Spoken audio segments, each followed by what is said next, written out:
Hello guys, we are back with another game. This time we got our red friend playing as the Order of the Dragon.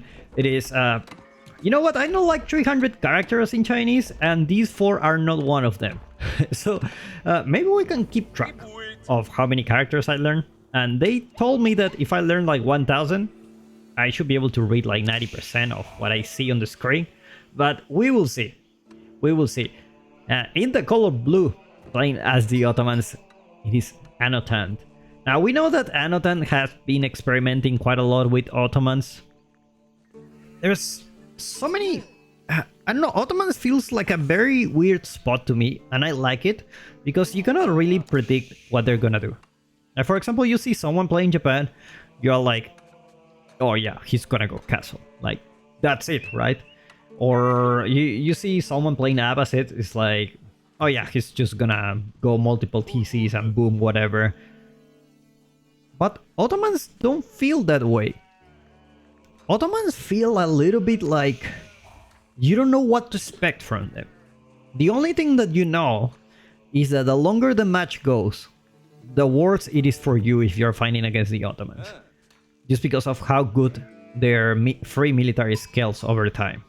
Especially in the end game with those great bombards and a lot of good stuff. Janissaries, free production, like you name it. But very early on, you don't expect much.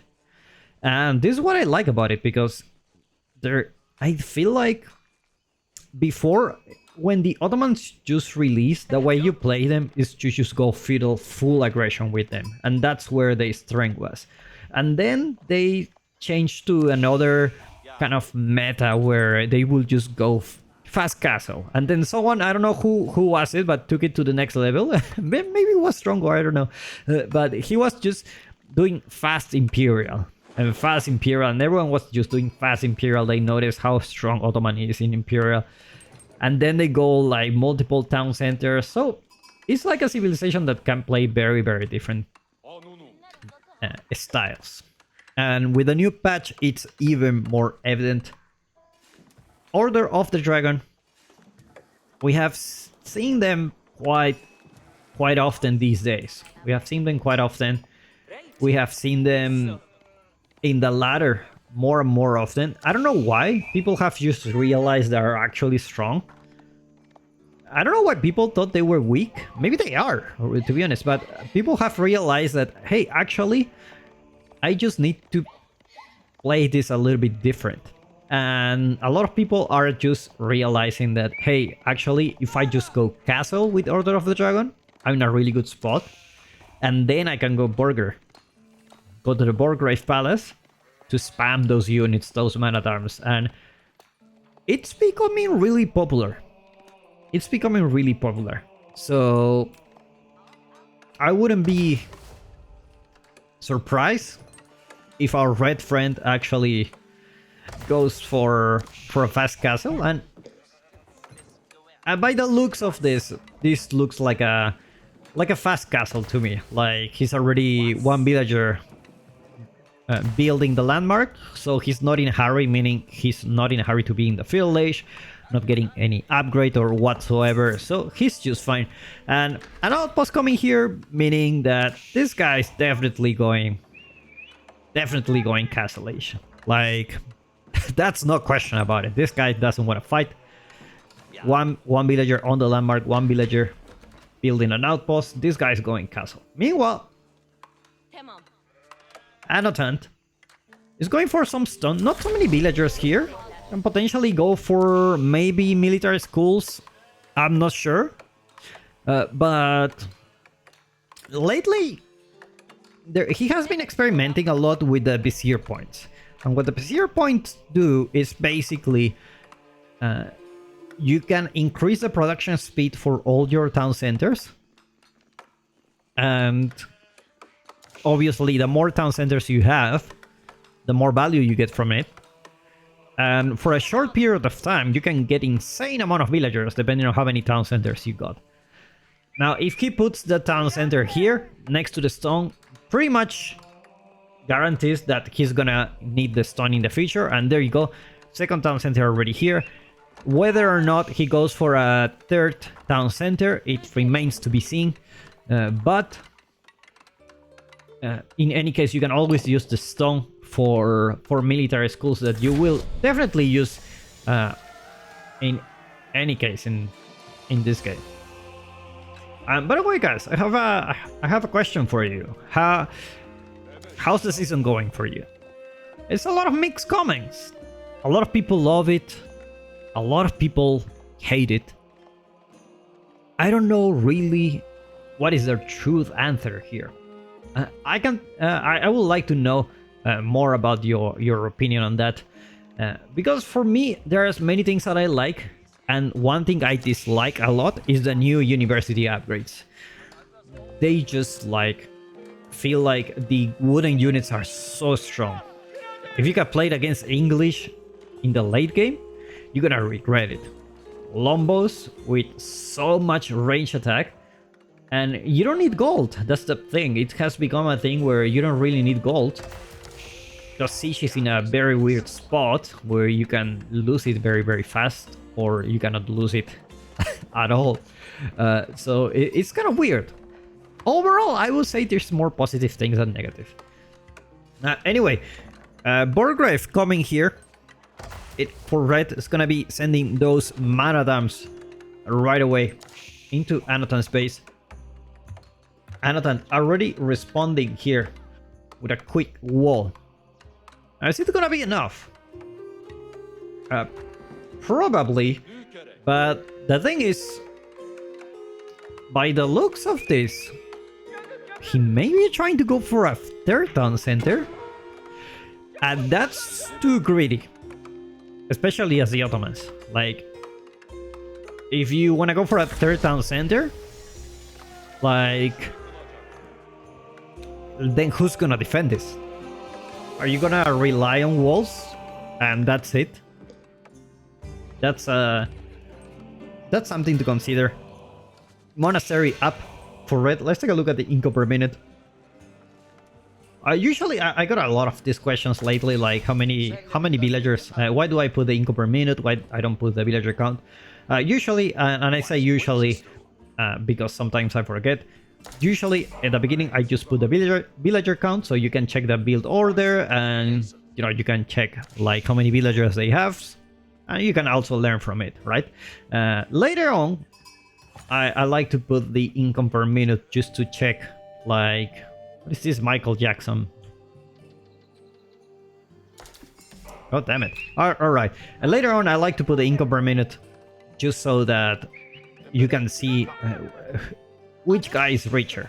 Like, which guy is actually taking advantage of all those, all those economic upgrades, the extra TCs and everything. You can already see Anotand. Slow but steady. Getting there with quite a lot of villagers. Quite a lot. Now, red's gonna be able to grab those relics. I don't think this prelate is gonna arrive on time here. Probably he does. That depends if Anotand realizes this and just builds all the walls before he comes, but looks like he's gonna get away with that. It's like, excuse me. The relic is mine, and that's a very greedy play, but he can get away with that because Anotand went for 3 town centers. More walls coming here. It's like, get a second layer of walls. Walls are everywhere here. And you get away with that. How many walls do you need to stop a push like this? Now, still getting some time. No military academy. I'm really, like, disappointed. Usually, you want to get the military... There you go. Military academy coming soon. Just to get those man-at-arms. Like, instead of 20 seconds, it is 15 seconds, I believe.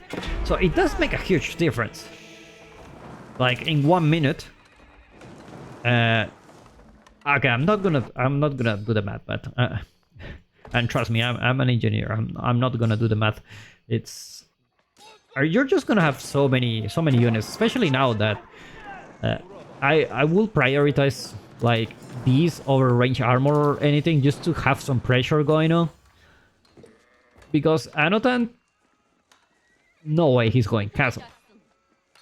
I mean, technically, he doesn't have any unit to deal with these man-at-arms. And these are gilded man-at-arms, it's not like any unit. But going for castle and going 3TC, it is extremely greedy. Extremely greedy. Especially, like, you're relying on these walls. Villagers went down, they don't pay good enough. There's always a hole here when just the man-at-arms can just make some damage. Sacred Sites are gonna be captured, and at the same time, our red friend is actually gathering all the relics. Already have 3 at home, 1 more coming very, very soon. Anotand building a wall here. Not gonna be able to do that. Gonna lose 1 villager. At the same time, he's aging up with 12 villagers with a Mehmet Imperial Armory. Another wall coming here. This is amazing. So many walls. Now there's already 10 man-at-arms here, so this is no joke. This is no joke indeed. +1 range armor already there for these guys, so Town Center is not gonna be doing that much damage, but still. Does he has the? Oh, does he has the? Oh, he has the crossbow upgrade. He has the crossbow upgrade. So what it does, it gives extra damage. Like when villagers garrison here, like you have extra damage to those to heavy units, and extra damage as well for other non-heavy units, but especially heavy units, you get an extra damage. So in total it's like 3 damage per villager. So I think what Anotand is trying to do here is to defend with these town centers. And unfortunately, because the observer mode has been without updates for at least a year, at least, I will suspect it's more, but we cannot see the Vizier points here. I knew that Kao was working on something. It's like in a new, I think it's a mod or something where you can actually see the more information, important information, such as the Vizier points, which Vizier points they went for, like how many Imperial officials they have, or things like that, where it's a very, very important information that it's usually missed out in the observer mode. But he did went for the crossbow upgrade, which is really, really cool. Now, whether or not this crossbow upgrade for the town centers is gonna be enough, it remains to be seen. There are plenty of units here, starting to mix in some prelates. Looks like the knight went for some harassment here. Hits the jackpot here with 8 villagers. Gonna have to return home. This one is not. It's like red is gonna intercept this knight. Should be able to get it. At the same time, he's sending a lot of prelates, and he does have the... Looks like he has the Inspire Warriors. Yeah, he does. Inspire Warriors, which basically will give these guys like extra damage and +1 armor, which makes the gilded archers have like 6 range armor. That's amazing. I think if Anotand is playing like this, maybe he should try to put an outpost here. Like, for example, yeah, there you go, an outpost. But you want to have like many outposts, like as many as you can garrison some villagers. Oh, I want to try this at home. I just want to go town centers and outpost, and I'm just gonna use my villagers to attack. That's what I'm gonna try. I'm gonna try that. Outpost not gonna be built here, unfortunately. Mangonel does a shot, get some damage to those gilded crossbow man. Gets a decent shot at those archers, and now this town center is doing 7 crossbow damage for each hit. So let's see about how much damage they do, because these guys are tanky. Anotand doesn't have enough units to defend. He has been creating those military schools and everything on the back, but he doesn't have any front line. He only has crossbows, and he's trying to defend this push. Now, if he defends this push, he's in a very good spot, but it's just gonna be really hard. He calls the Janissary Company, but looks like it's just not enough units to defend against this. Meanwhile, town center, everyone garrison here. I feel like this could potentially work if you actually build more outposts here. Keep gonna get built here as an emergency, but looks like it's just not gonna be enough. I don't think this keep is gonna go up, and indeed he cancels the keep. Prelates doing a pray to win strategy. So far, a distinct lack of battering rams coming from red. It's just pure brute force here to make the push. Another with a very conservative keep, doesn't really protect anything and doesn't intercept anyone so far. Mangonel, it's gonna go down. Let's take a look at the damage of these guys. Now the problem is, maybe this could have worked, but because these guys are praying to win. Let's take a look at. I cannot really see the damage. I cannot really see the damage that is happening here. Where are you attacking? He's attacking this one. So I really don't know if it's it could actually take it down really fast or not, because these prelates made everything hard for Anotand. Like, I think if it wasn't for these prelates, like, Anotand can get away with this. Look at how many arrows you're shooting from here, and they do quite a lot of damage. And they do have extra damage against those units, but they're constantly being healed. Like, look at this guy. This guy is just like nothing happened here. And now the ram push start. First town center going down. Second town, another landmark potentially going down. And also all the production here is just. So he went for some farms here, but the production is being camped. He cannot produce any unit. As soon as they go out, these guys are just gonna kill them, just like this. Knight goes up. Instantly going down. Now first landmark going down, and these prelates are just killing everyone. I really like this strategy, to be honest. I mean, the fact that you can have so many prelates to heal your units, it's actually legit. Walls coming through to stop the reinforcements, and more prelates apparently. Mangonel not gonna be doing anything here. Pulls villagers to repair the Mangonel, but unfortunately I don't think it's gonna be good enough. Another ram being built here.